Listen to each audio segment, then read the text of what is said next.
एक बार की बात है, एक छोटे से गांव छक छपाती में एक शहजादा रहता था जिसका नाम था शहजादा बुलबुला। अब यह शहजादा न तो बहुत चतुर था और न ही बहुत बहादुर, लेकिन उसकी एक खासियत थी कि वह हर बात को मजाक में लेता था। उसके पिता राजा ठप्पा खान चाहते थे कि बुलबुला की शादी हो जाए, क्योंकि उनका मानना था कि शादी के बाद शायद उनका बेटा कुछ जिम्मेदारी सीख ले। एक दिन राजा ने ऐलान किया कि जो भी लड़की एक हफ्ते में बुलबुला को हंसाने, गुस्सा दिलाने या शर्मिंदा करने में कामयाब हो जाएगी, वही उसकी दुल्हन बनेगी। यह ऐलान सुनकर पूरे देश से लड़कियां महल में आने लगी। कोई गाना गाती, कोई नाचती, कोई शायरी सुनाती, लेकिन शहजादा बुलबुला बस पृष्ठभूमि में बैठकर मूंगफली चबाता रहता और कहता, बहुत अच्छा, लेकिन कुछ नया करो। एक हफ्ता बीत गया और कोई भी लड़की बुलबुला को न हंसा सकी, न गुस्सा दिला सकी, न शर्मिंदा कर सकी। राजा ठप्पा खान परेशान हो गए। आखिरकार उन्होंने अपने प्रधानमंत्री छुपन छुपाई से सलाह मांगी। वजीर ने कहा, हुजूर, अब बस एक ही उपाय है। गांव की मशहूर शरारती लड़की छमक छल्लो को बुलाइए। वह इतनी शरारती है कि या तो शहजादा हंस पड़ेगा, या गुस्सा करेगा, या फिर शर्म से पानी पानी हो जाएगा। छमक छल्लो को महल बुलाया गया। वह एक ऐसी लड़की थी जो हर वक्त शरारतों में व्यस्त रहती थी। उसने अपने साथ एक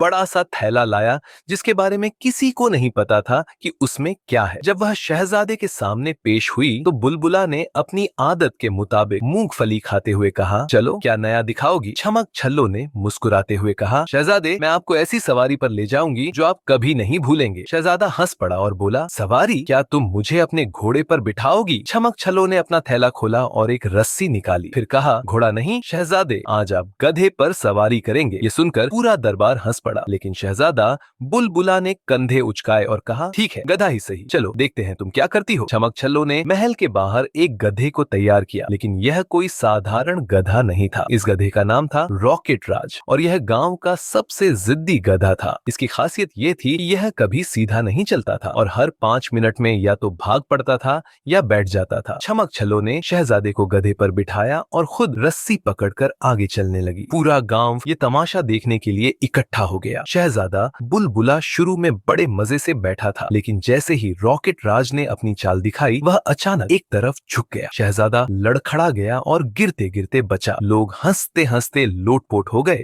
छमक छल्लो ने शहजादे से कहा, शहजादे, अब आपको इस गधे को गांव के चौक तक ले जाना है और वहां जाकर आपको एक गाना गाना है। शहजादा बुलबुला हंस पड़ा और बोला, गाना? मैं तो गाता ही अच्छा हूँ। लेकिन जैसे ही उसने गधे को हिलाने की कोशिश की, रॉकेट राज ने जोरदार ठच्चू ठच्चू की आवाज निकाली और बैठ गया। शहजादा फिर लड़खड़ा गया और इस बार उसका ताज जमीन पर गिर गया। गांव वालों की हंसी का ठिकाना ना रहा। एक बच्चा बोला, अरे, शहजादे का ताज तो गधे से भी ज्यादा शरारती है। छमक छल्लो ने शहजादे से कहा, शहजादे, अगर आप गाना नहीं गाएंगे तो मैं रॉकेट राज को भागने का इशारा दे दूंगी। शहजादा बुलबुला, जो अब तक हंस रहा था, ने सोचा कि ये तो मजाक ही है। उसने गाना शुरू किया, ए गधे, तेरी चाल निराली, तेरी वजह से मेरी शामत आई। बस फिर क्या था, रॉकेट राज को शायद ये गाना पसंद नहीं आया। वो अचानक उठा और पूरी ताकत से भाग पड़ा। शहजादा बुलबुला चिल्लाने लगा, अरे अरे, इसे रोको। लेकिन छमक छल्लो हंसते हुए पीछे भागी और बोली, शहजादे, अब तो आपको शादी करनी ही पड़ेगी। गधा गांव के चौक में जाकर रुका जहां एक बड़ा सा गड्ढा था। रॉकेट राज ने अचानक ब्रेक लगाई और शहजादा बुलबुला सीधा गड्ढे में जा गिरा। अब गड्ढे में पड़ा शहजादा कीचड़ से लथपथ था और गांव वालों की हंसी रुकने का नाम नहीं ले रही थी। छमक छल्लो गड्ढे के पास जाकर बोली, शहजादे, अब बताइए, क्या आप हंसे, गुस्सा हुए या शर्मिंदा हुए? शहजादा बुलबुला ने कीचड़ से अपना चेहरा साफ किया और हंसते हुए बोला, छमक छल्लो, तुमने तो मुझे तीनों कर दिया, हंसाया भी, गुस्सा भी दिलाया और शर्मिंदा भी किया। बस अब तुम ही मेरी शहजादी बनो। ये सुनकर पूरा गांव तालियां बजाने लगा। राजा ठप्पा खान भी वहां पहुंच गए और बोले, वाह छमक छल्लो, तुमने